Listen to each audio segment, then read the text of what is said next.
Last week, we were all shocked by the vile celebration videos that were put out about Charlie Kirk's assassination, and people have forgotten how to have a dialogue with people, express views in a respectful manner. And I wanted to give you a couple of tips as to how you can handle situations in which you can deflect and diffuse any type of conversation where you feel uncomfortable. If you ever feel like you're backed into a corner where people are wanting you to make a decision right away, here are a couple things that you can say. Number one, you can say, I'll have to get back with you on that. That is a great way to give yourself some space and breathing room. If they come back at you again, you can just repeat yourself and say, I'm going to have to get back with you on that. That way, it's truthful. You can get back with them on your terms and your timing. Another thing that you can say, which is a little bit more firmer, if you feel once again that you're being backed into a corner, you can also say, not today, not today. And that's another way you can kind of diffuse a situation. You don't get yourself in a place where you're making promises that you don't want to keep. And then here is another tip, especially for those that may be kind of being harassed online. If somebody puts a comment in your post that is unkind, what you can do is you can reply with, thank you for your perspective. I hadn't thought about it that way.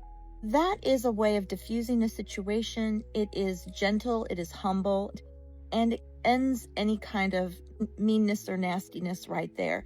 You may actually see people come to your defense when you reply with that. But here's another really, really strong way to diffuse situations is don't have the last word. I'm preaching to myself when I say that because it feels so good when you have the last word. But sometimes, maybe even more than sometimes, when you have the last word online or in an argument or in a conversation, you really just nail it and you feel like you're really satisfying.